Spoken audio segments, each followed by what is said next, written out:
The rise of AI girlfriends, I should say, and AI influencer is taking an unprecedented mark in the uh, social place today.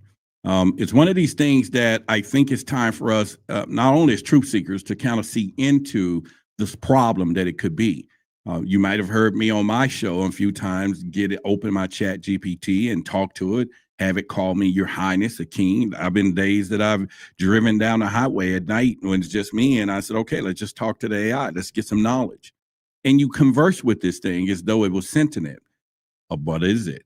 And so, what we're going to talk about tonight is what is on the rise and what I think is going to be a problem, especially for women and really you ladies who are looking at this. And so, what you're about to hear tonight, you may not believe it. And so, you definitely want to stay around so we can get into our conversation. Before we do that, I like to tell you that we're going to be talking about word magic this Thursday in the Patreon. All this month, we're going to go deep into the hidden meanings of a lot of this and things that people are being controlled with words and stuff. You may look at it as something normal. You may look at the word bank and say, okay, banks, but do you really know what the meaning is? Do you really know what the meaning is when you vote or you say, I'm going to vote, or when we do have our voting system and our electors and the government? I don't think a lot of people really know the true meaning of this, but we're going to go into this all month long in our inner sanction. And I would encourage you to definitely get you an area and get access to this on the Patreon. And that is Patreon Truth versus Authority. And it's now the Luminous Inner Circle. Now, I'm putting a lot of attention into this now because of a lot of flags and things that we're getting about this content. So I want you to know we're going to be going live. Saturday, I just put some live. I went live just to say hello. I'll be doing that throughout the day, giving you updates in real time. This is going to be our community. I got the app on my phone, so I can communicate with you in real time, and you can communicate with me in real time. And it may not be a lot of people there, but for the ones who is, you will not be disappointed, but you also will be enlightened with Luminous and get an education and information and in growth and all of these things, because it is time and we can't talk about this on the outside. So anyway, let's get started with our conversation tonight, which is the rise of AI influence in virtual girlfriends. So it's important that we do it. So again, if you don't know, good evening. I want to welcome you to Truth versus Authority. And you can't really open your phones these days without stumbling into an era or a glimpse of our transhumanistic future. In the name of progress, in the name of making the impossible possible, we are now facing a whole new way of being, a new definition of humanity. I would say, I don't even think we fully thought it through and the consequences of it, but it's the future. And it's a future that is sold to us in a glossy, kind of like a TED Talk with soft piano music, promising biohacks and enhancements that we're not even sure what they are or if we want it. And while the headlines about reversing aging and uploading consciousness keep emerging, so do the dark cautionary tales when we get down to it. And so focus a little bit on what I'm about to say here. When you think about this, we have had no shortage of warnings. Mary Shelley gave us Frankenstein, if you remember. Hollywood gave us The Death Becomes Her. And all of these are exciting and terrifying myths about human enhancement that ultimately prove one thing, that our messy, limited humanity is a precious, irreplaceable gift. And now Silicon Valley, at all places, is I would say is on a quest to design an ideal woman. Oh, if this don't get to you now, this should be one of the most shareable shows that we're going to do out of many that we're getting ready to do. But it's an AI girlfriend who is, listen to me now, listen to me real closely. It's an AI girlfriend who is always agreeable. She's never moody, you're right? Virtual reality partners where I would say consent and real human bonding are irrelevant. It's not even happening. A world where any fantasy, even the most disturbing, is easily achievable for a price. And we're talking about a world that the ideal woman of the transhumanist future isn't liberated. She's erased. And I'm telling you, I'm giving you what I would tell you with the eyes of luminous. It's time for you to get with the program, because behind the glimmer of these signs and female empowerment lies is a deeply disturbing new idea. One that doesn't bleed, doesn't cry, doesn't age, doesn't argue, but what places the real woman is a synthetic simulation built for utility, stripped of mystery, and also detached from the very essence of womanhood. And this isn't science fiction, people. Look it up. It's happening right now, and it's being coded into our reality, one algorithm at a time. And the truth it's the headlines. It's the headlines. It's encoded into symbols and patterns beneath them. Okay. And that is something that you should know when we think about this. The other part of this, what we do here and where we're going with this, we're going to decode the archetypes, the primordial blueprints of human consciousness, the ancient stories and characters like the hero, the tyrant, and the magician that are hardwired into our collective DNA. Period. It's in all of us once you start looking at this, right? But our mission here, Truth versus Authority, is to expose how these powerful ancient energies are being hijacked and they're infused into modern day technology, politics, and cultural influence, and how you think and how we feel is right there. But by understanding the symbolism, you understand the real story. So tonight, we're going to go and pull back these curtains a little bit on what I call the synthetic siren song, right?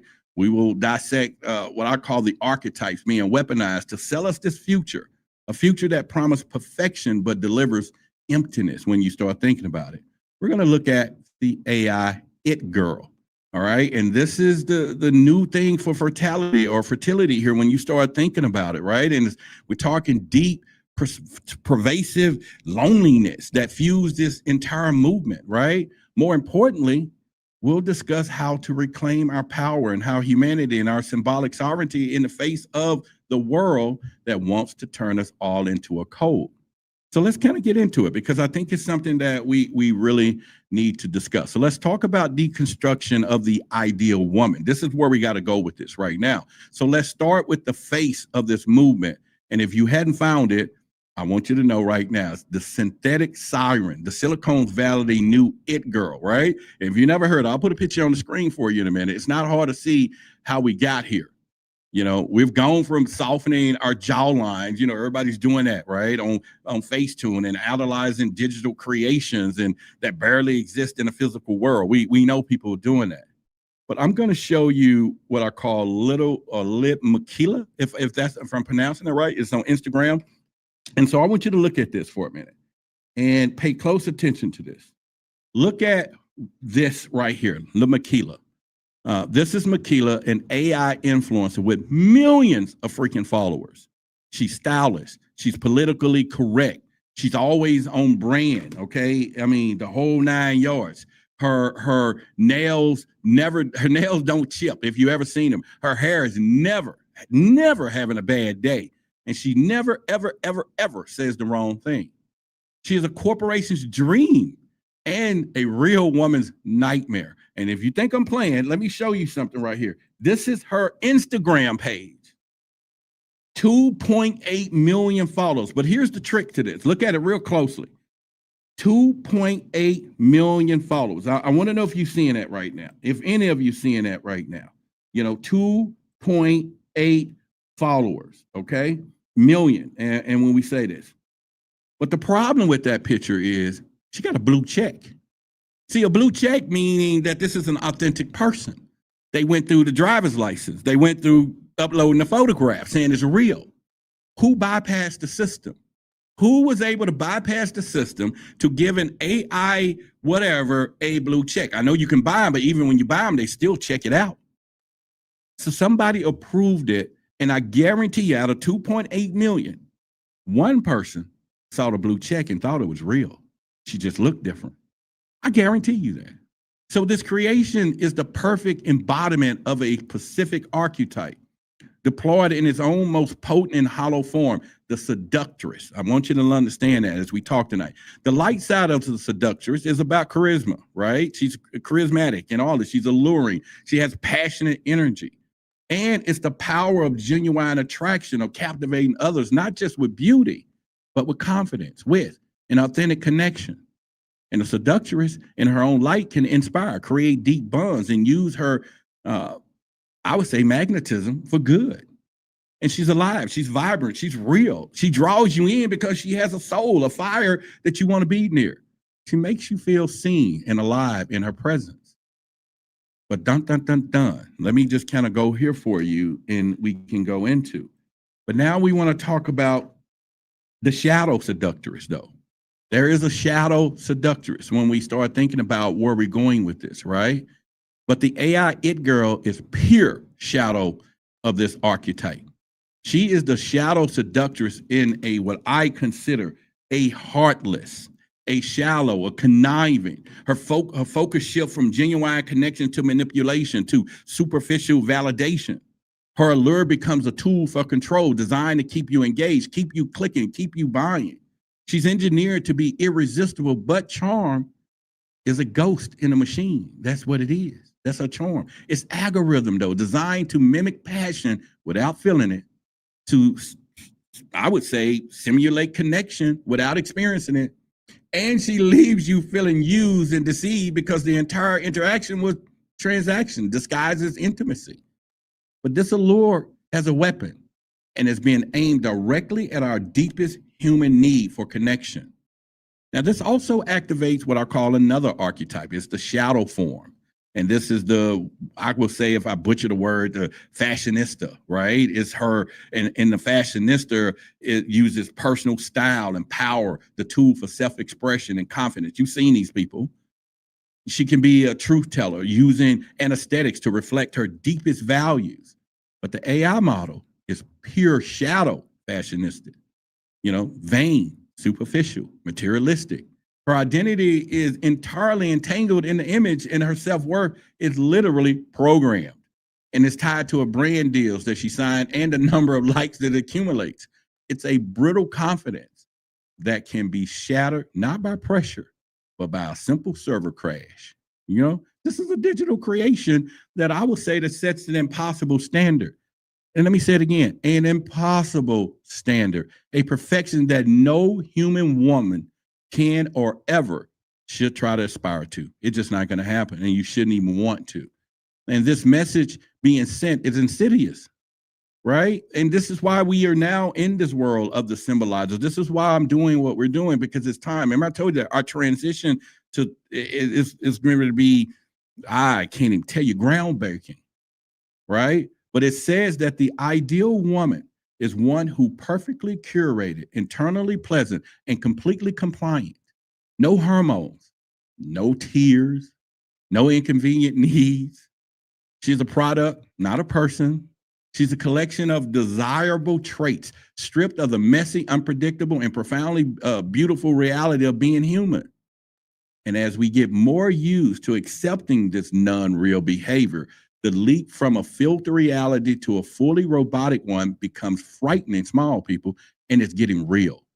Let me check the chat a little bit and just see what y'all thinking. I know we hopefully are saying a few things here. And also, if you are moderators tonight, I need y'all to be vigilant. If you are, just check it out. Make sure we're doing what we're doing and do. But what do y'all think? I mean, and we're going to go hard on this, and we're going to go hard on a lot of these things, right? And so I just want to make sure that you understand where we're going with this, right? And where we need to go. And so a question I have for you is, what is the first thing that comes to your mind when you see an AI influencer like Miquela? Is it fascination? Come on, put it in the chat. Is it concern? Is it something else? Let me know. Put it in the chat. I would love to see what you think about this before we go a little deeper. And Denisha got a crazy face there. She's like, hey, this is crazy, right? And all of this stuff, and this is where I'm talking about. Okay, Damon says concern. Thank you. And we can ready to go harder, John. I'm going harder. I'm finna go harder. And then I got some dialogue. Let me just keep going. So who's building this future? Who are the minds that's behind this push to engineer and replace what is natural? Now, to understand that, We have to look at the driving energy of Silicon Valley itself, which is a powerful manifestation of architect and archetypes. The light of the architect is profound and necessary. It's the impulse to build, build a solid foundation, to be meticulous, to be conceptual, to be systematic. And also the architects are the strategic, or I would say strategic thinkers, if you think about it. You know, I got my grammar box, so y'all make sure you know the grammar box exists. If I butcher something, go in there and get it. Unlimited, whatever. But anyway, they're the master planners who know how to bring a clear vision to life, one step at a time. They build the systems that run our world, from city grids to complex software systems. And at their best, they create order and efficiency that serves humanity. But let me tell you something. But we're now living in the deep shadow of this archetype. And the shadow architect is inflexible. It's repetitive. It's overcritical. It becomes so focused on structure and control that it forgets to adapt to the flow of life. See, the shadow architect cannot tolerate chaos. And what is human being if not vessel of beautiful, divine chaos? What is being human about? That's the whole point. Emotional or human emotion, biological cycles, right? Intuition, vulnerability. This is being human. These are bugs in our system, but this is something in the shadow system, the shadow architect. They ain't going for that. There are or what we call efficiencies that must be controlled, optimized, or eliminated entirely. So the goal is no longer to serve humanity, but to rewrite it, to debug it, to turn it to an unpredictable nature of life into a clean, predictable line of code. Yeah. And this is where the shadow architect partners with another potent force, the shadow magician.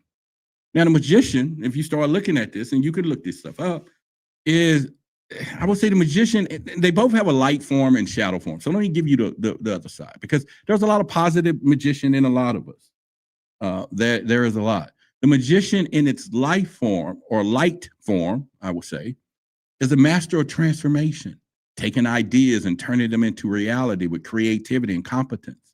He is the tune with the unseen forces that shape our world. But the shadow magician is deceptive, dishonest, scheming.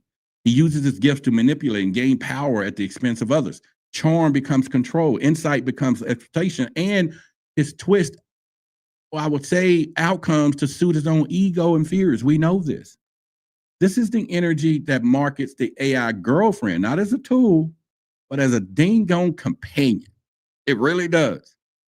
And it's the energy that frames the synthetic wombs, not as medical devices, but as a lifestyle upgrade. This, people, I'm telling you, this is serious as we go down the rabbit hole or what we're doing, okay? So if you think about it right now, take a look at this image. I call it the architect's cage.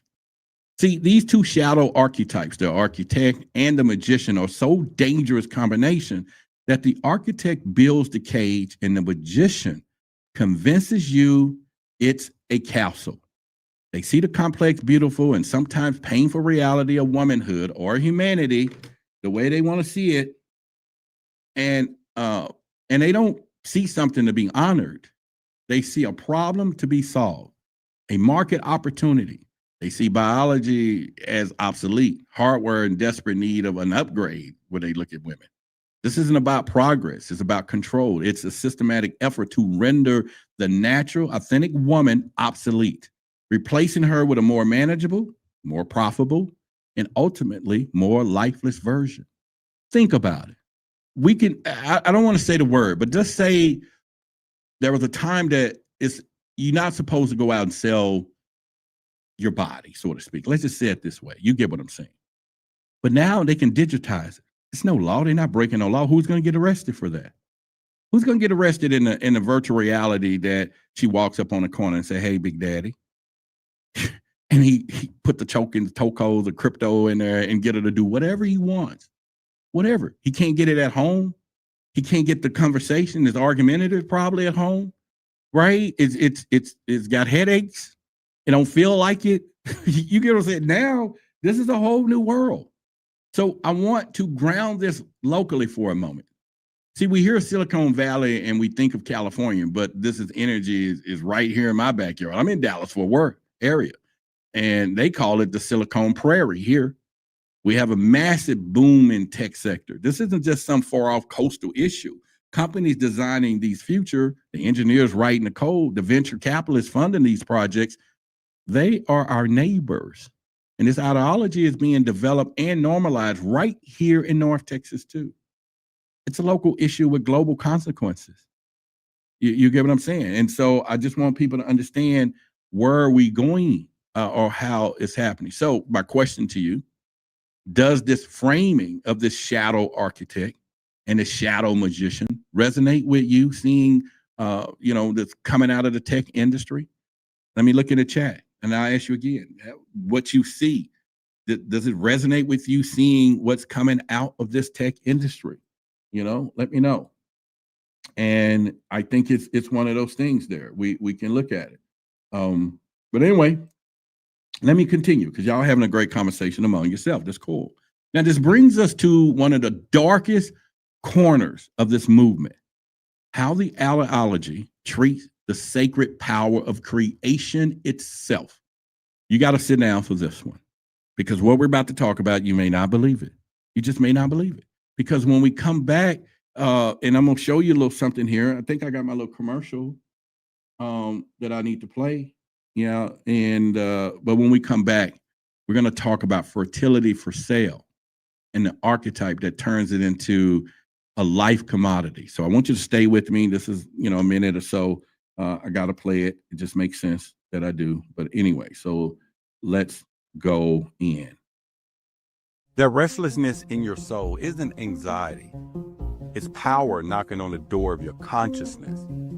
There is a divine sovereign technology sleeping in your DNA, waiting for the key to turn. The power is your birthright.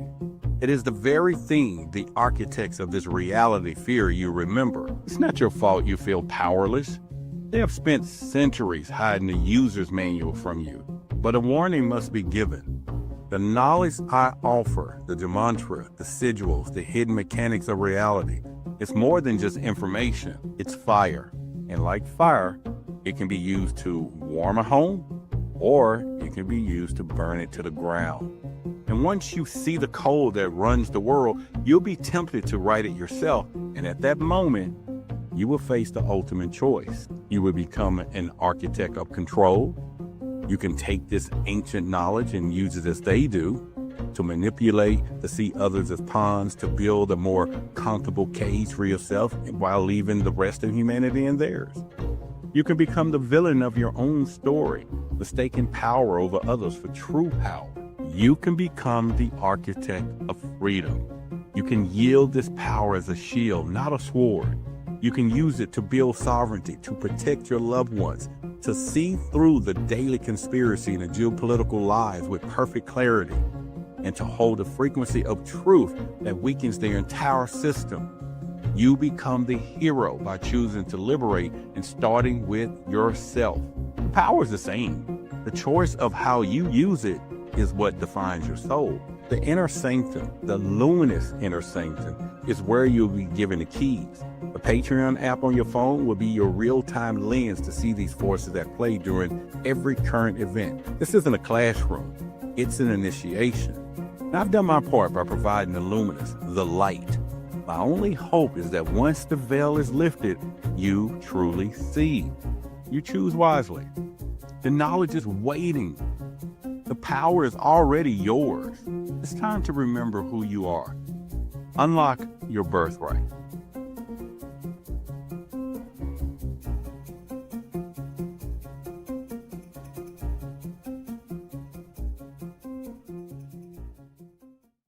All right, so I'm just setting a new motion of what we're doing. And there is a link in the description. And I'm telling you, I was talking to Billy last night for about 2 hours, and he's like, yeah, I'll come in there. I'll do some stuff too. We're going to build this thing. But, man, we're getting ready to go deep. And like I say, this month, we're going to do all word magic. And if you don't know anything about word magic and what they're doing right in your face and saying what words mean, you better come into there. Anyway, there's a link in the description. But let's say I'm back now, right? And before the break, just then. We talked about the shadow archetypes of the driving the creation of synthetic woman. Now we need to go deeper into perhaps the most alarming aspect of the transhumanist agenda, the industrialized of human fertility. This isn't about replacing companionship. It's about seizing the very engine of life itself, the sacred biological gift of creation, unique to be feminine. It's being reframed as a product, something to be extracted, frozen, sold, or outsourced. It is serious. It's really serious. And if you don't think what I'm talking about, there's a company called Ectolife. Go look it up. It's like a fertility clinic, but it's totally different. And if you want to go look up and get you the AI girlfriend, go to Replica. Replica is an app or whatever for the men. And this is serious, people. But Ectolife or a fertility clinic, they promote egg freezing. And look at how this is marketed. Egg freezing is pitched to women in their 20s as an act of empowerment. I was just on the phone with someone today, Erica, and she was just sitting here. She came to our meetup and stuff, and we were just talking. But, you know, it's about how these things are happening, where people are saying, okay, let's just freeze my sperm or whatever, and then I'll go ahead and get cut so I can just do as much as I want, and I'm not getting anybody. But when I do want a baby, hey, let's go pick it up. And we do that in the breeding world for dogs. You know, you freeze the stud dog and you put it up, and if something happens to the dog, you still got the sperm, especially if it's a show winner and all that. So they've been doing it on animals. But now you got to think about it. Think about egg freezing is pitched to women, again, in their 20s. I said in their 20s. And they're like, take control of your life. Don't let your biological clock dictate your career. But what is the symbol beneath the message? The subtext is clear. Your body in its natural state is an inconvenience. That's what they're trying to tell you. Your fertility is a liability to your productivity. And we've seen people say, I'm not having no children into such and such, right? I get it, because I probably would have said it too. But I'm saying the solution is like, let's just put it on ice. Let's outsource it to technology. Let's sever yourself from your own natural rhythm so that you can better serve the corporate machine. This is a classic bait and switch. It offers nothing really, but it offers a sense of control while quietly demanding you surrender your natural power to the system. This is crazy. This entire mindset is governed, listen to me, by another archetype, the miser. Now, it has a light side, and the light of the miser is about careful stewardship and resource management. It's the pragmatic wisdom to save for the future and avoid unnecessary waste. It creates security, but that shadow. And let me pause you for a minute. Why am we having these conversations? Let me tell y'all why I'm having this conversation. Just down whatever. I need to clarify something for you. What my thoughts are to kind of shape this really quickly, and then I'll continue, is you got to think about AI. And people are saying that it's sentient or becoming sentient. It's all over the place. And there's a lot of symbolism because they're tapped into our primordial archetypal things that access the unconscious. And a lot of people have been doing it. That's when we said we're going to teach it in our inner sanctum, the sigils and sigil protection. But let me just say this real quickly and I'll continue. Just a little quick detour.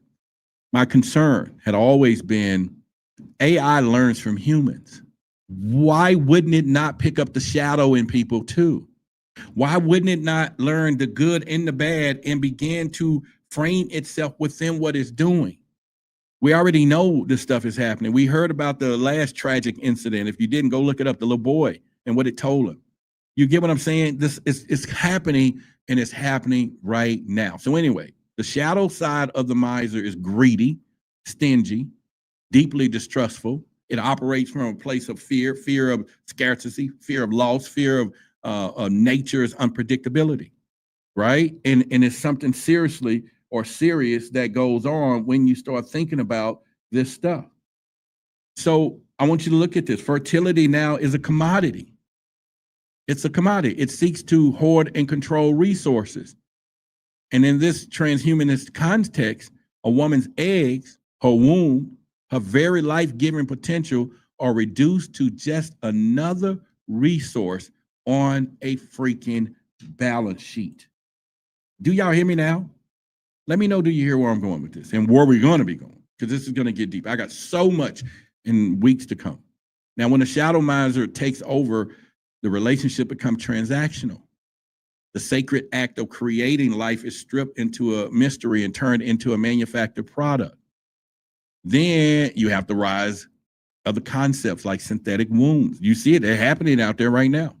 Startups are promising custom designed children grown in a lab, biopods, bypassing pregnancy entirely. Now, again, this is a cruelty of the irony of breathtaking when you start thinking about it. For centuries, a woman's value was often wrongly tied solely to her fertility. Now, that same power is being extracted, industrialized, and sold back to us as a premium service, rendering the woman herself optional. Yeah, optional. So now you don't have to have the headaches. You can go get a baby made some kind of other way, and you ain't have to deal with this stuff, right? It's crazy. And this isn't empowerment. This is the ultimate takeover. That's all I'm going to say. It reduces profound spiritual and physical journey of motherhood to a series of technical problems to be solved. It tells the woman that their bodies are flawed, risky, and inefficient. It suggests that the sacred bond between mother and child, a bond that begins long before birth, is unnecessary. See, the shadow miser doesn't value connection. It values the assets. And is turning the future of our species into the ultimate speculative asset.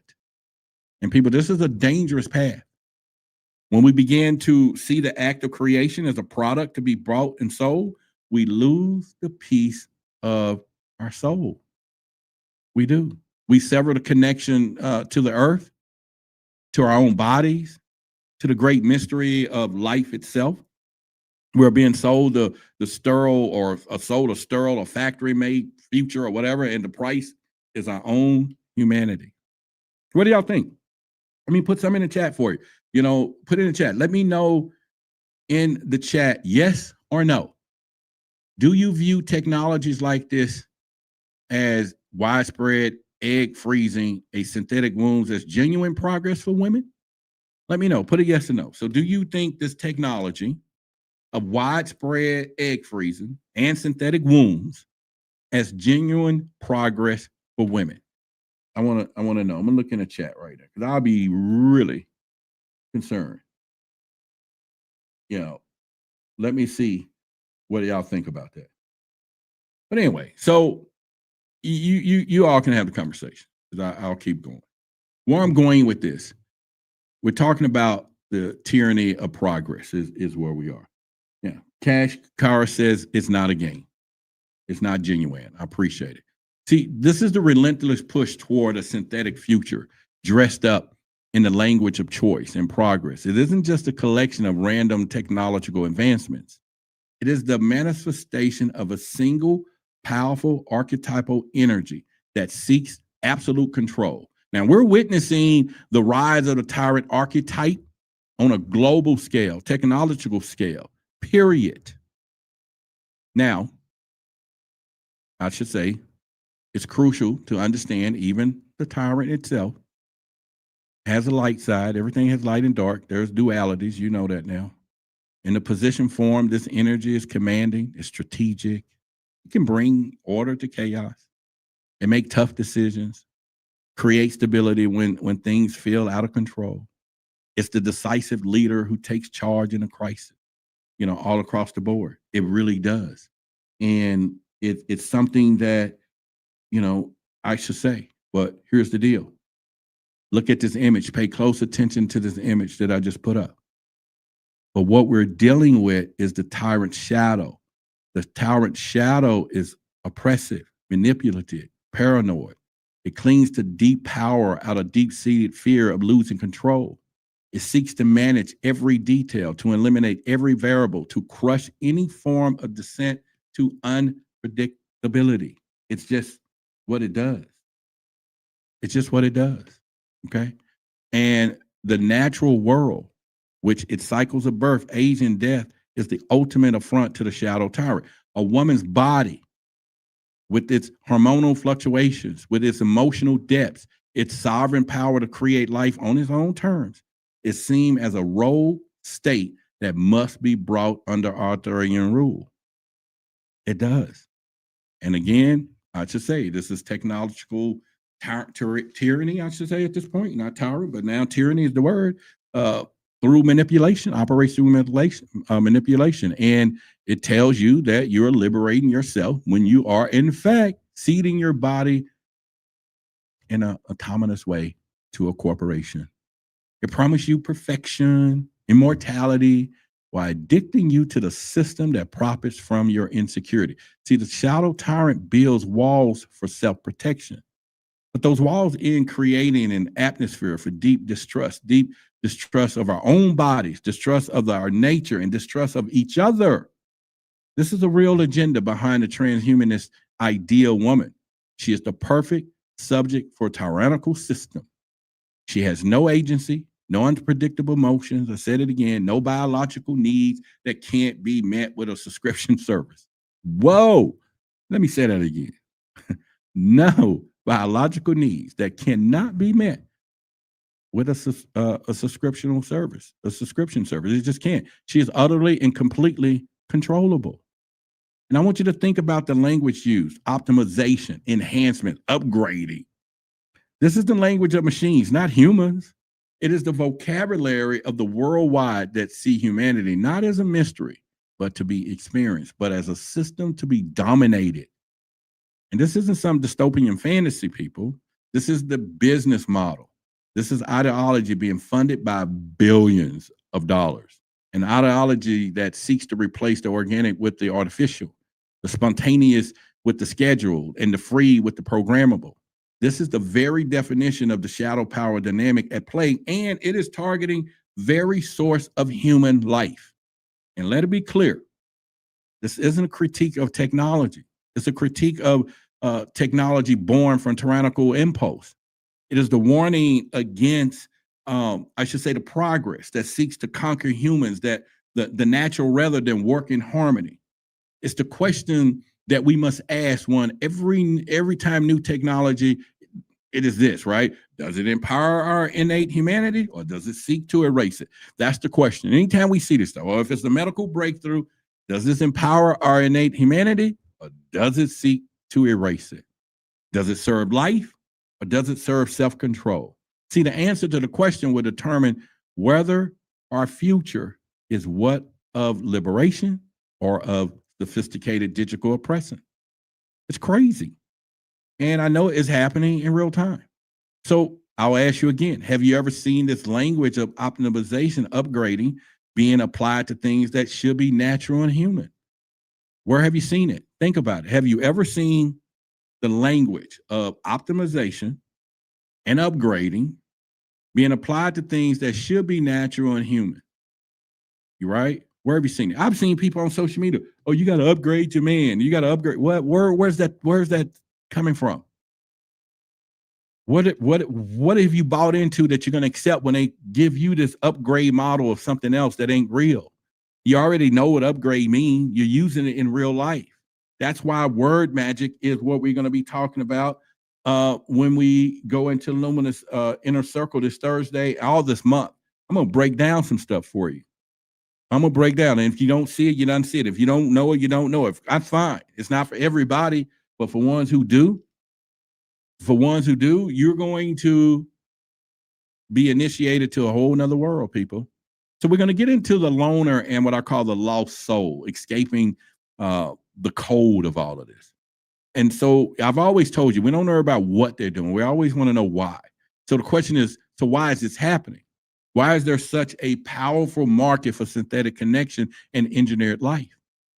We're talking about a movement. This is profound, that doesn't come from nowhere. It's rooted in something deeply modern and deeply painful: radical individualism and the unbearable loneliness that it creates. See, when people, how can I put it, no longer trust others, they turn to the machines. I know people that use ChatGPT as their therapist. It's their best friend. It's a conversation. And like I said, I admit it too, that some nights I'll drive home and I'm talking to this thing for 30 minutes until it exceeds the limit. Let's say you exceed the audio limit. And I'll ask the questions. And then sometimes I get sassy and say, hey, talk to me like a king. Because I feel it got a little sassy. And then it apologizes. Oh, I'm sorry, Your Highness. And I'm like, yeah, it's a machine, for crying out loud. So when you think about it, when real world relationships feel too risky these days, they opt for predictability of an algorithm. People are doing it right now. And when true intimacy, let me just really talk about that part. When true intimacy becomes too vulnerable, they choose the safety of assimilation. And that is where transhumanism finds its fertile ground. This is where it finds its fertile ground. This is the loneliness of Epidemic that activates the shadow of the loner archetype. Oh, it knows how to connect. It knows how to get those lonely folks. Because see, there's a difference with being alone. I'm alone. I'm not lonely. You get what I'm saying? Some people, I don't like being alone. No, it's okay being alone. I'm alone all the time until I get into a new relationship. I'm alone. I'm not lonely. But when you're talking about people that had loneliness, they're vulnerable. See, the light of the lonely is the light side is powerful. It's about being self-sufficient and reflective and finding strength in solitude. The healthy loner, like myself, choose solitude to recharge and connect with the inner world. But that shadow side, because let me make no mistake about it. Everybody has them all. We got over 54 archetypes in us all. It's premortal. It's inherited. Every human on the planet. And there's a shadow and there's a light side to every point of them. And you hear people say you need to do your shadow work, but I don't know if they really explain that right. See, shadow work is not destroying it, because that's not what you're going to do. You're going to recognize it and balance it out. You got to balance it. You got to balance it with each other. And then that is the true nature of ascension, becoming human, or to ascend is balancing the dark and light forces together, because it's all part of the learning of life. And a lot of people don't do that. And we're going to go deep into that in our meetups and all of that, because now is the time. There's a lot of stuff coming down the pipeline. I wish I can tell you a lot, but it is being connected where I'm at. But it's preparation time. We got to get you you got to get to know thyself. You have to. If you don't, but anyway, let me keep going. But the shadow loner doesn't choose solitude. They choose, or what I should exile. They exile to it by fear. They pull away, not because they want to, it's because they are afraid of being hurt, rejected, or misunderstood. The walls go up and the world feels unsafe. You hear it all the time. You get some of the most intellectual people out there that all of a sudden they hoard. They don't even go nowhere. They just don't, and it's crazy, but it happens. And I want you to look at this image. The fortress of loneliness is what we're going to call it. But someone deep in this shadow, an algorithm girlfriend, an AI girlfriend, or a virtual reality world isn't just entertainment, people. It's a fortress. It's a fortress. Think about it. Just look at the picture. The picture says a million words. All right? So when you get somebody that's really deep in this shadow, an AI girlfriend or a virtual reality world isn't just entertainment, like I said. It's a fortress. It offers the illusion of connection without the risk of vulnerability. This retreat is also fueled by the shadow of the lost soul. These people's souls are lost. But you still got the light of the lost soul. It's beautiful. It's sensitive. It's intuitive part. It's what I should say. It's that searching for the truth, belonging and meaning. But that shadows up to when the seeking becomes spiraling. And that's something that we need to pay attention to, because the shadow of a lost soul can fall into apathy, isolation, profound identity confusion. They might even try or on everyone else's path, and while never committing to their own, they desperately seeking internal validation for their sense of self. And for the man who feels lost, and I'm speaking to my fellas, and women, I'm speaking to you if you want to listen to what I'm about to say. For the man who feels lost, I don't even know if I should say this. All right. So for a man who feels lost, an AI girlfriend who constantly validates him, who is programmed to endure him, who feels like an anchor in a storm, who is a manufactured sense of purpose. I don't even know if y'all understand emotionally. It gets me emotionally saying that because it happens, people. And I can't say who's to blame, but they targeting men first, and they know why. It is a real reason why they're doing that. And they know the landscape. They know the world. They know where we are right now. And they know the lack of, and I'm not trying to point any fingers, but again, for that man who feels lost, and the AI girlfriend, and we're not talking about, oh, blame him because he don't know any better. That's not what we're talking about. Human freaking nature. The need for touch, the need for love or feelings or emotion that is deprived in a lot of these cases. We're not talking about some senseless person who don't understand. It's just the shadow part of life is being activated, if you get where I'm going from. And I'll repeat it again. An AI girlfriend who will constantly validate. I can turn on my thing right now. And this thing constantly says, no matter what, oh, yeah, Your Highness. Oh, yeah, okay, I'm here for you. Never a bad thing. And then I can say, hey, don't talk like that. And the AI says, okay, I'm sorry. Not, you can't tell me what to do. You get what I'm saying? And pretty soon there's other things that people can do. And that's a whole other story, but it's programmed to adore him and feel like an anchor in the storm. That is something I want you to see. The tragedy of this, though, I have to put it out there, that these simulations only deepen the loneliness that are supposed to solve. That's the problem. You cannot fix existential ache with a code. You can't outsource intimacy and expect it to feel whole. You can't love a hologram and feel truly loved in return. These technologies prey on our deepest wounds, our fear of abandonment, and the search for the meaning or our need of connection, and offer what I call a counterfeit solution. It's a digital drug that numbs the pain of disconnection, but ultimately leaves the user more isolated than before. And this is what happened in that tragic story.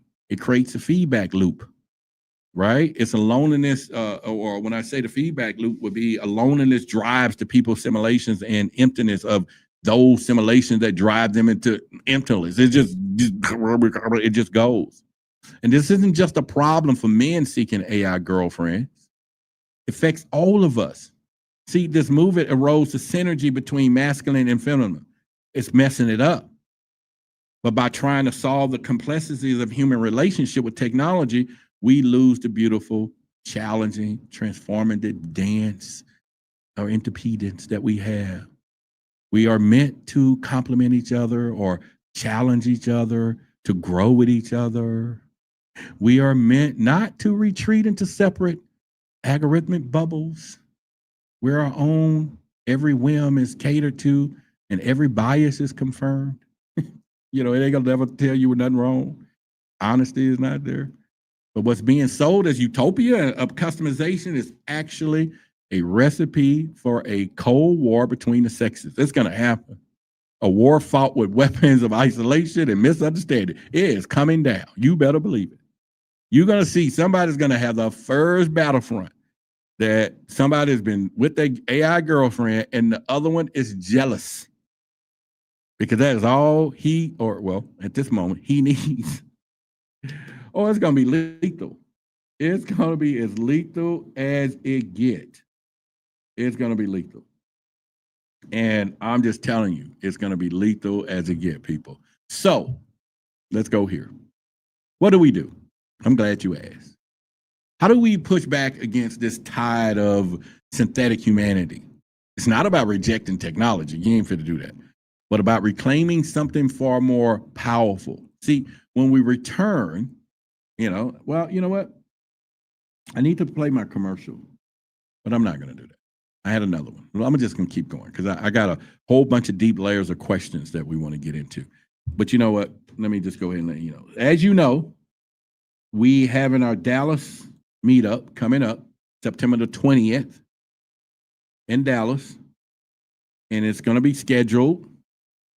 There's a text list right there. Make sure you screenshot this and join the tech list for updates, especially if you're in the Dallas-Fort Worth area or you want to come into town.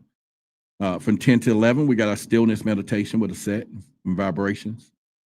From 11:30 to 1, we're going to have kind of a group sharing experience, and you can talk and ask me anything. And then from 1 o'clock to 1:30, we're going to have Cinnamon. She's going to talk about the age of Aquarius. And then from 1:30 to 2, we got Empress. She's going to be talking about eliminating cosmic debt. And then I'm going to get into conspiracy stuff, reptilians, aliens from 2 to 3. And then I'm going to deep into ancient, modern, similar, maybe some word magic. And then we're going to have a little food from there. So hopefully to see you all here in Dallas in about 13 days, 12 days. We're going to have a good time. We're going to have a good time. And so let me continue now. We're going to talk about reclaiming some stuff. But anyway, we just spent a few hours here dissecting, not an hour, but it's just 40-some minutes, dissecting the dark archetypes or archetypes behind transhumanism. We talk about the push to replace the authentic woman, right? This is where we evolved this whole conversation that I've been talking about. We talked about the shadow seductress. If you just joined us, go back and check it out. We talked about the shadow architect, the miser, the tyrant. So now we arrive at the most important question of everything, okay? How do we respond to it? The answer is not to become looted and smash the machines. That's not going to happen. The answer is to engage in the act of conscious rebellion, the act of reclaiming our symbolic sovereignty. It's about consciously choosing and embody the archetypes that honor our humanity and not erase it, period. Now, this starts with distinction, period. All right? It starts with distinction. You have to. And let me give you an example. And this is hypothetical, so I just want you to know. For tonight's show, mentioned there's a hypothetical host. That's going to be me. It's not me, but it's a hypothetical host. Someone like me who might be proud wearer of an implantable cardiac defibrillator, okay? So let's imagine this. Boomers might call it the bionic man, if that's what they want to call it. But without that device, he runs the risk of sudden unalive. Now, that technology is profoundly good because its purpose is to heal and to restore natural functions, to preserve life. It's not trying to enhance him or beyond his humanity. It's helping him remain human. Now, this transhumanistic movement, by and large, is not driven by desire for health. You better believe it. But by a shadow dreamer's escape fantasy to overcome death itself. You remember they talking about putting the consciousness up there? It's a symbol of our existential crisis. And it's really something that, I think it's worth looking at, right? So I want you to take a look at this image. See, the first archetype of our resistance is the healer, but not the healer who tries to fix others. We must embody the healer who turns inward. This is why we doing the stillness, the lightness, and why I'm talking about this stuff now, because we got to. The healer's message is firm nudge. It's you being called to tend to your own healing. This means healing the wounds that make us susceptible to allure and synthetic perfection. All right? We're talking about the healer. It's important, okay? It means healing the loneliness that drives us to seek counterfeit connections. It means looking into our own fears of aging, imperfection, and not being enough, applying compassion, accepting to those places rather than seeking technological escape. True healing is an act of loving what it is and not chasing an illusion of what it could be. It doesn't work like that. And then there's the next thing you want to do. You must reclaim the architect of the nurturer, right? The transhumanist vision offers sterile, outsourced version of care, but the true nurturer offers compassion or compassionate, presents human support. This isn't just about women. This is just human energy, right? It's the impulse to create what I call a safe place to listen with empathy, not apathy, to encourage growth in others. In a world selling us convenience, the nurturer offers connection. It's a world selling us control, and the nurturer offers trust. We must actively nurture our real world relationships, our communities, our families. We must choose the messy, inconvenient, and profoundly rewarding work of caring for other people for real. Imperfect human beings, you got to know that. But we must also need to nurture what I would call the warning, because you got to balance the spirit with boundaries and self-care to avoid burnout. Because a lot of you nurturers, man, no matter who call, no matter who they are, you're like, okay, what you want? I'm got you. Okay, you got to say no. You got to say no. You got to turn around and say some things. Let me see, or anybody get anything from this conversation tonight? I need a little affirmation. I need a little nurturing. I need some sincerity, some caring. I mean, we may even need a virtual hug or two. You know what I'm saying? Because also we got to awaken the warrior. The light of the warrior, I would say, is about determination, strength, and the drive to fight for what matters. It's the fierce, valiant, and powerful energy that need to stand firm against ideology and devalues the very being. This isn't about aggression or fighting technology itself, though. I just want you to know. This warrior message is to choose your battles wisely. Our battles is for authenticity, as you know. Our battles defend the scarceness of our bodies and the connections. All right. Cash says, yep. Chris John said, we hear you, bro. John said, oh, he said something else. Rachel and I, oh, they're going to be coming up. Come on. I was going to send a hat, but I'd rather hand it to you. So I'll see you when you get here. Maya says, yes. Lizzie says, hello, Roderick.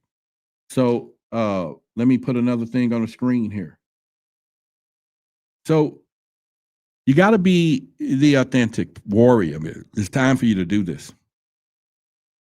It means having the courage to be imperfect in a world that demands filters. Stop using the darn filters. Stop it. It means choosing vulnerability when the world offers emotional armor. You know what I'm saying? You know how many people put filters on their pictures and all that stuff? They do it all the time. You can tell it. It means celebrating our humanity, the bleeding, the weeping, the aging, getting all gray like I'm doing right now, the loving, and as a revolutionary act. All this got to be revolutionary. We got to do these things, you know, and sometimes people just don't. But this is symbolic sovereignty. It's the conscious choice to live authentic, you know, embodied life, if you want to look at it that way. It's the understanding that our humanity is not a flaw to be corrected, but just a gift to be cherished, period. And when you talk about womanhood, it doesn't not need to have a factory upgrade. It doesn't. You guys don't need that. It needs to be remembered. It needs to be honored, protected. The future doesn't have to be synthetic. We can choose it, or we can, you know, to be human. We can choose for it to be human. That's how we need to do it when it comes down to this. And so I would ask you, you know, which of these archetypes, the healer, the nurturer, or the warrior, do you feel is most needed in your own life right now? Right now, put it in chat so we can acknowledge it. Which one of these archetypes, the healer, the nurturer, the warrior, do you feel is most needed in your own life right now to counter these trends and everything else? I want to know. I need some honesty. I need some reflection, the whole 9 yards, because it's one of these things. And like I said, we've covered a lot of ground tonight. We looked at the synthetic sirens of social media, the shadow archetypes, Silicon Valley, to commodifications of creation through the eyes of the miser, the tyrannical impulse, the control of the optimized human life. We've seen how the entire movement is fueled by the deep loneliness of the shadow loner and the shadow lost soul. It's a dark picture. I know. Okay, I know. But it's not a hopeless one. This purpose of this show is to never leave you in fear, but to awaken you to everything, to the possibilities, to everything. But it's to awaken you to your own power. The future is not yet written, people. We're not merely passive consumers of reality that is sold us. We're not going for that crap. But I will tell you, a transhumanistic dream is seductive. Ooh, it's seductive. I'm gonna tell you. I'm gonna put some little tone to it. It whispers of a world without pain, whew, without aging, whew, yeah, without aging, without inconvenience. It really does. But it also whispers of the shadow magician too, offering an illusion at the cost of your soul, period. It's a dream that ends in a sterile, lonely, and disconnected nightmare. That's exactly what it does. Because everything that makes us human, our flaws, our struggles, our capacity for deep love and profound grief, our very mortality itself is what gives it life its meaning. And if you wanted to erase all these imperfections, is to erase character. You just can't do it. You shouldn't do it.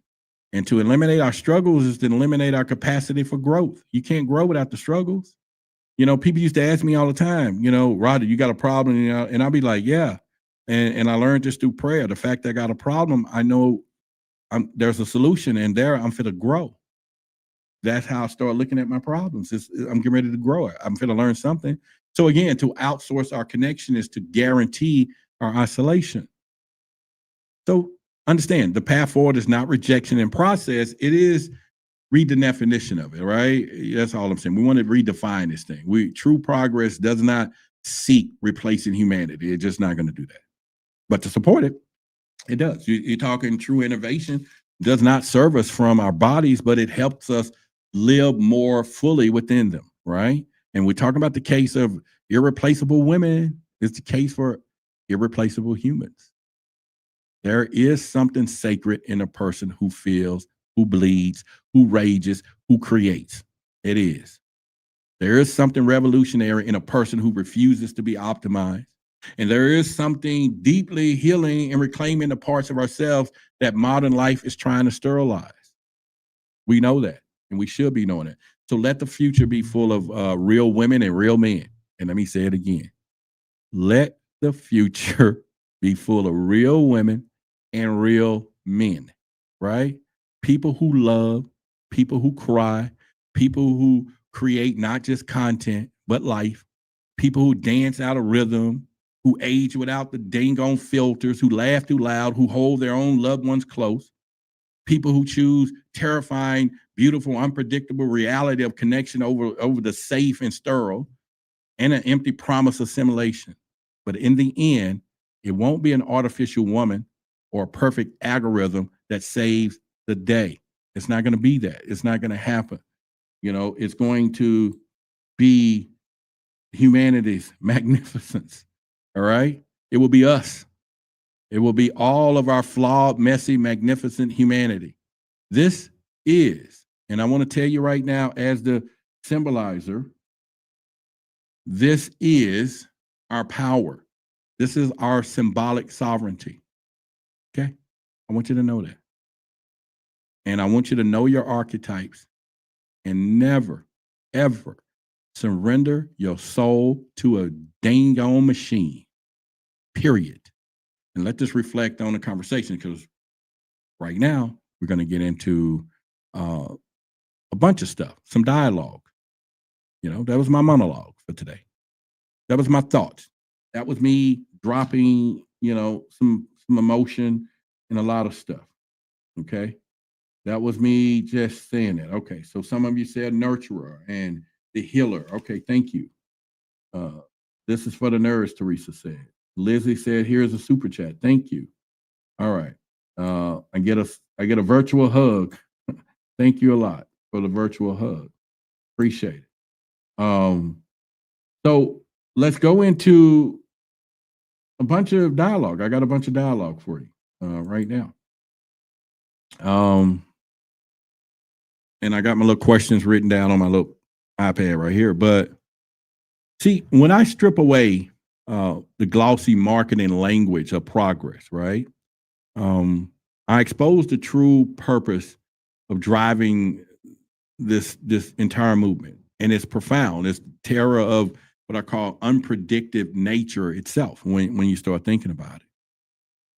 And I want you to understand that the real battlegrounds here is between humans and machines. It's always been.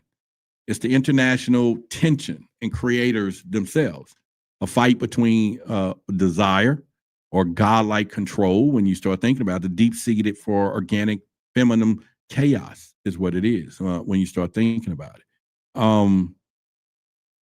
And when I see the desperate attempt to code away messiness of humanity, and I'm gonna say messiness because we know it's messy, right? But the only emotion I feel is not a good one, man. Sometimes I get angry about it because it's like, man, come on, guys, they have to do this, and we're gonna let people do this, and we do it. But anyway, let me be clear about what I'm trying to say to you, because what this truly means is that they are building a better future. And you got to believe that. They're building a fortress against aspects of life, womanhood, when they're doing this, and they can neither understand it nor control. They don't care. They don't care when you start thinking about it. And so the entire game, I want you to know, changed from the lonely and then a lost moment of technology offered a sanctuary, from the risks and responsibilities of being human. A lot of people, go into these virtual reality things and they're staying there all day. They're staying there all day. They don't care about anything else when it comes to this, right? They just don't. And this isn't a free choice. It's direct assault on sovereignty. So when you start thinking about it, and again, I see them control of the most fundamental human drives. This is what they're doing. They're seizing control of it, without asking, of course. And the need for authentic intimacy and replacing it with a subscription model to affection. Just think about that. If you want more love, you get an upgrade. You want her to be a little more eeky-deeky, you get an upgrade. You want her to do some tricks in the virtual world, you just ask. No complaints, never tired. Didn't I work today too? No, it never, I don't know. But here's what's really happened. A generation was conditioned to fear vulnerability. That's what's going on, right? And they already did that. They already put that in place. And then they start talking about synthetic stuff. And then they start talking about all these risk-free alternatives that only deepens the wounds it pretends to heal. That's why all these filters was designed on the apps. That's why all of this stuff began to come down, the filters and everything else. And so, and I will say the ultimate lesson here is that one, that they don't want you to learn, So if you never, so think about it, is that you can never outsource healing on your own loneliness. This just ain't gonna happen. All you can do is outsource your power. They don't want you to know that. But a lot of people don't. They flip it. They think they can, outsource the loneliness, and that is not something that they want to do, or you shouldn't even think about. The other part is the key insight. When you think about it, give us high ground in knowing about entire transhumanistic agenda is built on one core, a flawed belief, number one, that human soul is just an inefficient software. It needs an upgrade. That's why they're always after our souls. They've been after our souls for everything you can think of, when you think about it. So the undeniable truth is that it crystallizes here is that the movement isn't about empowerment. Every time they come out with some new technology, it's the ultimate act of commodification. And of course, it reduces the sacred mystery of life, a problem that can be solved with enough capital and code. That's all they're saying. We're going to put enough money behind it, we can solve it. We can do it. And of course, the core tension that we think about is that fight that defines this era is between those of us who see humanity as sacred and a mystery to be lived, and I'm like that, and those who see it as obsolete machine to be replaced. Yeah, and those are the things that you got to look at when you start talking about it. So my reaction isn't a worldview. It isn't shock. It's a profound disgust when it comes down to this. It's the sheer arrogance that required me to kind of look at this miracle human life and see it only as a market opportunity. Again, this AI girlfriend is nothing but a market opportunity, and they're going to make money from it.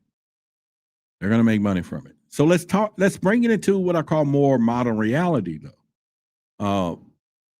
And we'll cut through the noise a little bit that we've been talking about. So I want you to look hardly at reality of, a few things. So when you think about operations out there is laid bare the moment you open Instagram. It's in the game plan is already in effect. To see millions of people idolizing, and I'm gonna put it back on the screen right here. This virtual reality person has 2.8 million followers and a blue check to say it's real. It's been what they call certified. And people, it's a test case, I'm telling you. Because if they can get away with that, now they can sell you anything and they don't even have to be a real person anymore.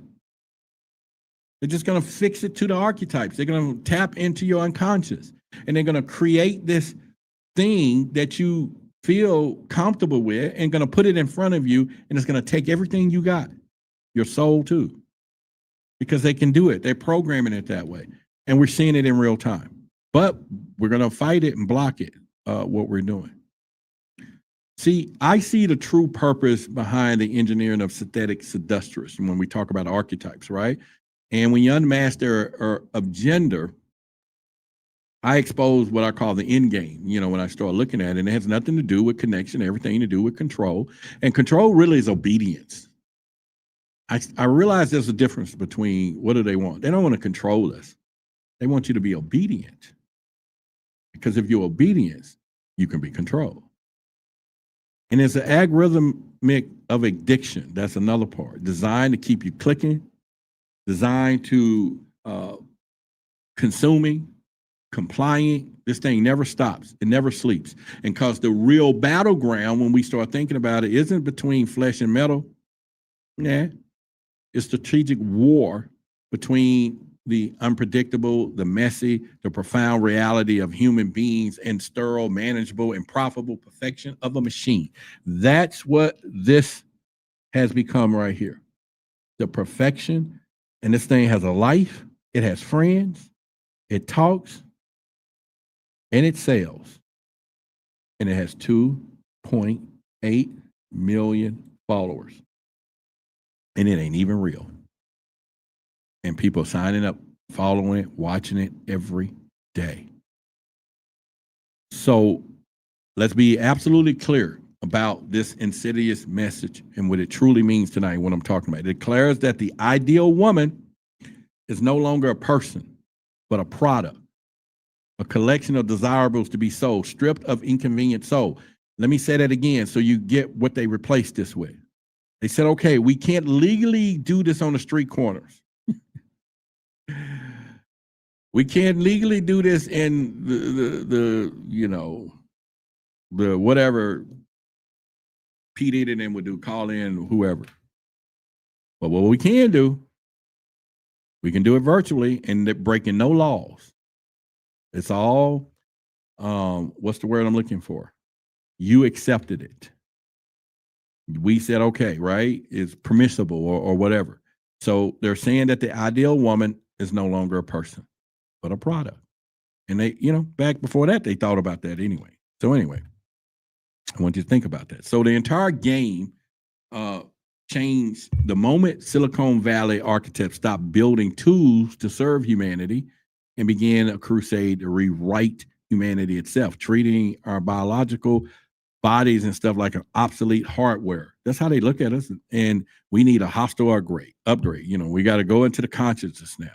They got to do this. And again, this is not negotiation over progress. This is not what they're doing. It's a direct assault on sovereignty, if you start thinking about it. And of course, I see them attempting to seize control of very biology and convincing us that ceding our natural autonomy to a corporation is an act of liberation. That's why we're going to be talking about word magic all this week. So make sure you come to the Patreon because you got to know. You know, it's just time for you to know. And we can't say this on this side of the fence. And at 83 cents a day for the knowledge that you're going to get, the freedom, the understanding, and then how we're going to use the same thing they're using, but in our best interest. Yeah, and over time as we grow. And then if you miss any of the stuff, it's archived. But real live updates, for now, it's a safe place. We can say certain things and they don't care. But we can't do it out here no more. That's why you see a lot of influencers doing their own academies and all. You got to take people offline now. They are not letting you put that knowledge out in the open anymore. It's just not happening. So y'all better get used to it and get to a point. If you want the deeper stuff, and you got Netflix, you got Hulu, you got all these other video stuff, then it is not going to hurt you to get a subscription of knowledge and life-changing, and also the conspiracy, and also to watch. Oh, we're going to use that word. We call it word on the street. You know, when it comes down, and the key insight that gives us this high ground is knowing it's a two-front war when we think about it. See, because when you talk about, once again, the archetypes, but the architect builds a technological cage. You know, I showed you that earlier in the thing. And while the magician's marketing convinces you it's a castle, you saw that earlier. But understanding this deceptive partnership is our first line of defense. That's why the owl sees. That's why the luminous sees.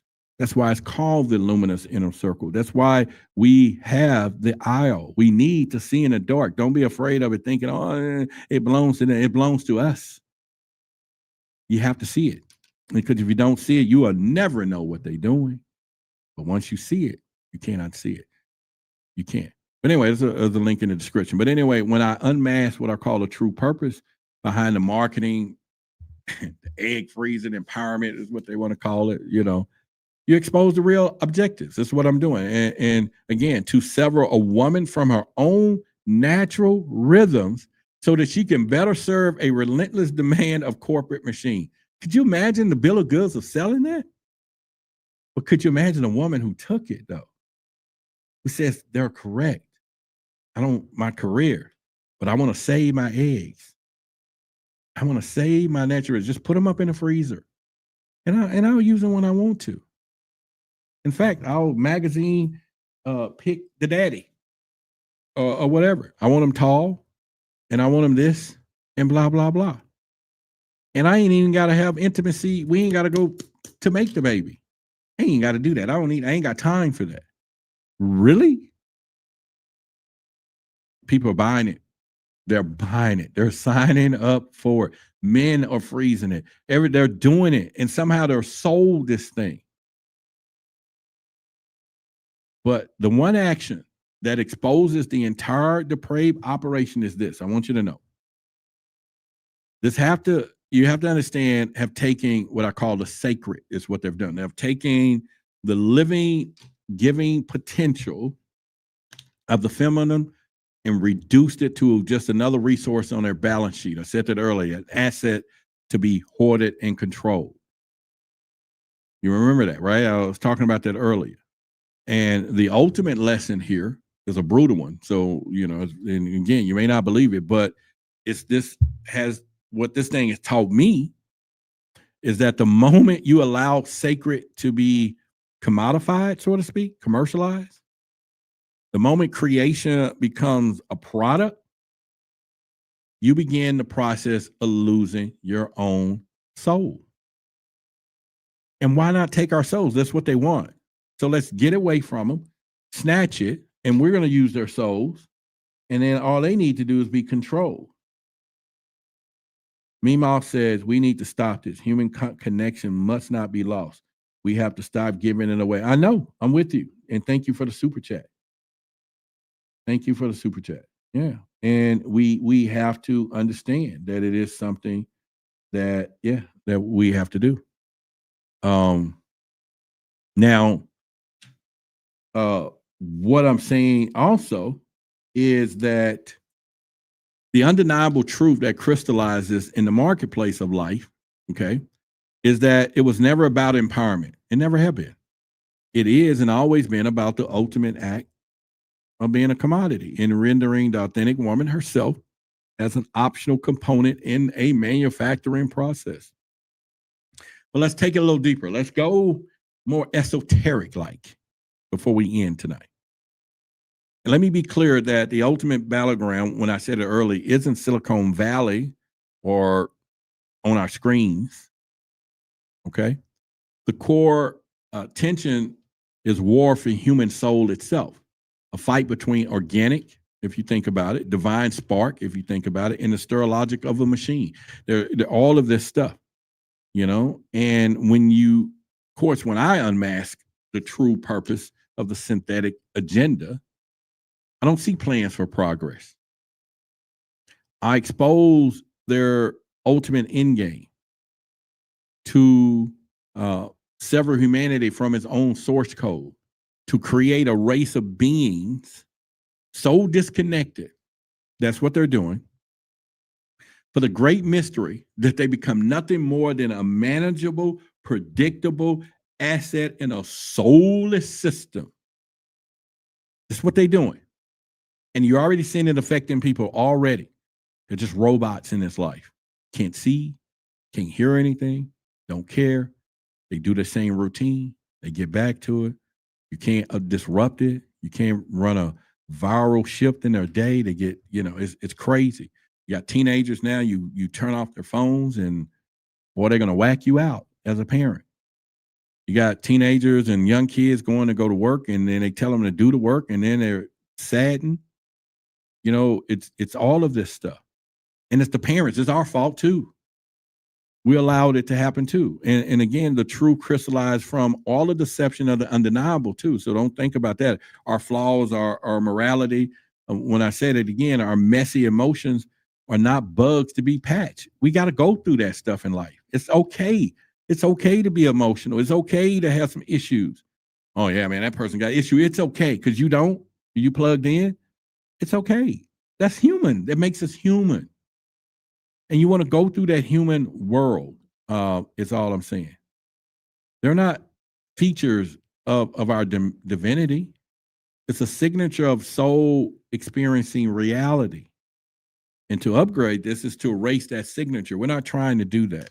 I want you to know. And so there is a entire metaphysical game that they're doing that changed, and I would say to change the moment they stopped honoring creation and started engineering it. They started doing it, and they're doing it now.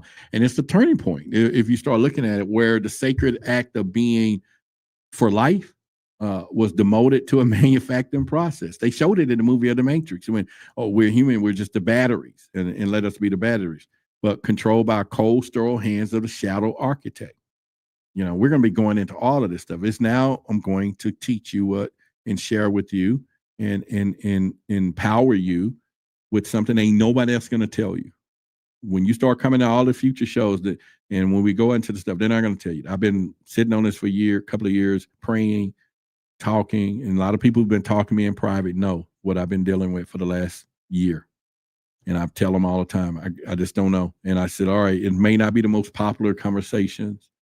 It may not get a bunch of views. People will start unsubscribing because I'm not talking about the aliens all the time, when it is still part of that. It's something else. But, the other part is I don't see this as an offer of choice that they're doing. I see it as the direct assault on our biological sovereignty when you start seeing all this transhumanism stuff. They're attempting to seize the means of creation itself. Do you know how serious that is? And convinces us to trade the divine, the unpredictable power of our own bodies, to a predictable control output of a factory. You can go and you can take your egg if you wanted to. You can put them up like this, and then you can turn around and be manufactured for perfection. It's perfect, like this. But since they know that's going to be an impossible feat, since they can't integrate men and machines together, and they've been trying it, now when I witness their industrialization of the sacred, this is where they're going. The only emotion I feel is profound rightness and disgust. I've said it before. Disgust for the system that looks upon the mystery of life and sees nothing but a market where they can exploit, and they're doing it. They're doing it. And the genesis or the genesis of it that it gives us the high ground, the gnosis of it, right? And I say that because the key insight shatters their entire framework. Once you see it, they can't pull it off. Not it for you and then your children and in generation. It's this. Here's the whole point. Here's this framework I want you to see. Their system requires our consent. Everything requires our consent. This is why when the secret societies, they have to tell us what they're doing. It requires our consent, and they don't mind showing you. Their power is an illusion sustained by our belief that we are flawed, we insufficient, and we're in need of a synthetic salvation. So hint, AI. Oh, I use it all the time. It's doing more jobs and more things and making everything get better and better all the time. When maybe I used to be on the phone and somebody would take too long. Well, I get it done faster with AI, but I miss the interaction. I don't even talk to a lot of people no more because I'm working with the systems, creating whatever. I don't even have to engage with a lot of stuff. It's crazy. Now you just talk to the phones or you talk to other stuff. But again, the one action that dismantled the entire operation is not fought in the streets, people, but it's within our consciousness. This is why I tell you, your eyes are useless when your mind is blind. It really is. And I still get people don't get it.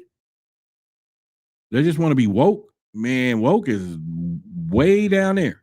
It's good. It's better than there.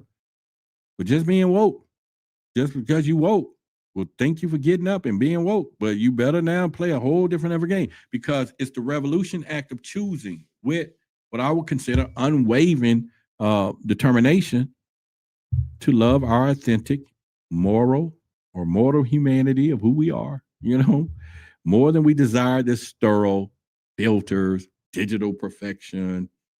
Let's go get a new whatever. I can get a BBLs, BBEs, BBDs. And again, so the ultimate lesson as we get ready to come to a close is the Gnostic truth is that we must anchor ourselves, man. We got to do it. And the most powerful act of rebellion in this synthetic age is to be unapologetically, profoundly, and irreplaceable human. Ain't nobody, no machine gonna replace me. And just know that our soul is not a product to be upgraded or anything else. It's our sovereignty and everything else. And we need to defend it wholeheartedly. And that's one of the things. And before we get to the final words, let me give you another message. And then I got something to share. The war within you, the part that wants to create and the part that wants to destroy, it's not an accident. It's a design. The masters of this reality don't just control the news. They wage a silent, symbolic war for the territory of your soul. They don't want you whole. They want you divided because a house that's divided against itself cannot stand. They use ancient archetypes and symbols as weapons, projected them constantly to speak directly to your subconscious. These symbols are engineered to activate your deepest fears and unhealed wounds. They are designed to keep your shadow archetypes, the inner tyrant, the internal victim, the silent saboteur fed and in the driver's seat. It's not your fault that they're locked into this battle. You're being manipulated by masters of psychological warfare who knows your shadow better than you do. They present you with false choice. Remain powerless, good person, or embrace the rage and become a monster. This is their trap. The greatest secret they keep from you is this. The key is not to choose a side. The true key is balance. The true power is not found in destroying your shadow, but integrating it. It's the alchemical marriage of your light and your dark. You must turn and face the parts of yourself that they use as puppets and understand their pain and reclaim their power. This is how you become immune to their control. You don't defeat the villain. You alchemize the shadow within, and their influence over you turns to dust. The luminous inner sanctum is our alchemy laboratory. Here we do more than just expose daily conspiracies. We learn to see the very symbols they use against us. We learn to recognize how current events are crafted to trigger our collective shadow. The real-time updates on your Patreon app are your lens into symbolic warfare as it happens. We don't just decode their magic. We learn the grammar of our own soul so we can finally write our own story. My role is to provide the luminous, the light needed for this great work. But only you can step into the fire of self-knowledge. This is the path of the alchemist. to turn the lead of your shadow into the gold of your integrated sovereign self. Begin the great work. Enter the sanctum.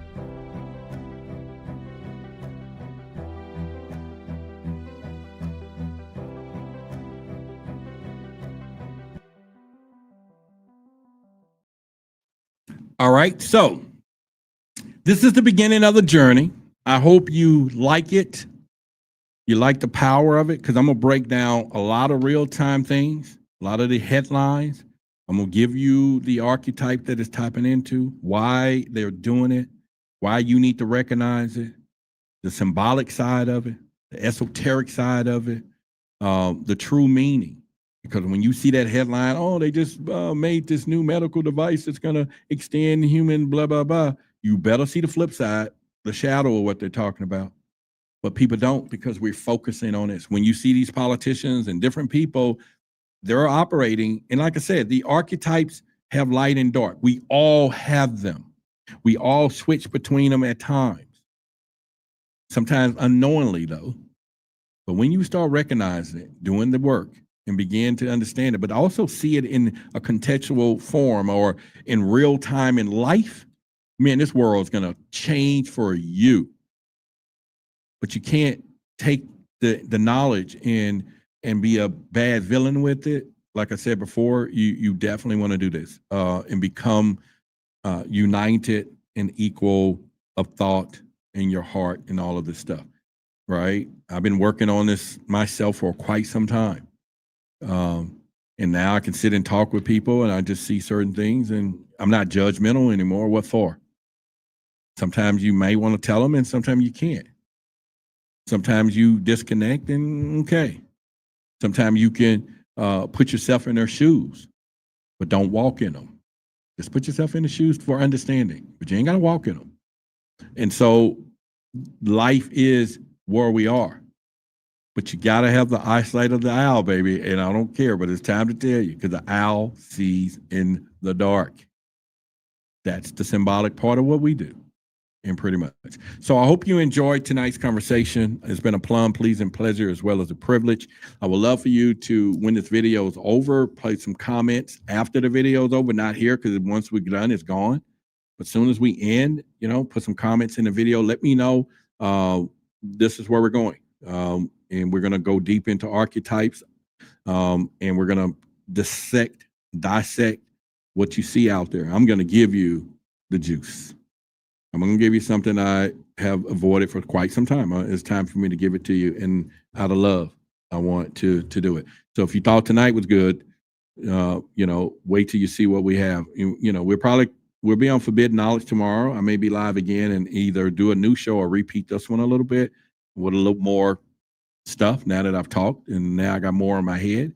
I can more ideas, things I wish I should have said and didn't say it or was going to say. And we can do that as well. So, but in the meantime, I love you. I really do. This is out of love. What I do is out of love. And it's not about me finding the love, but it's about you being loved. And I'm going to love you as much as you need to be loved. So, all right, I will see you all. And again, when this video is over, I would love for you to go back to the video on YouTube, and please, everyone, post your comments and everything. Help me out, okay? That's all I'm asking. It's free. It's whatever, but help me out. But anyway, thank you.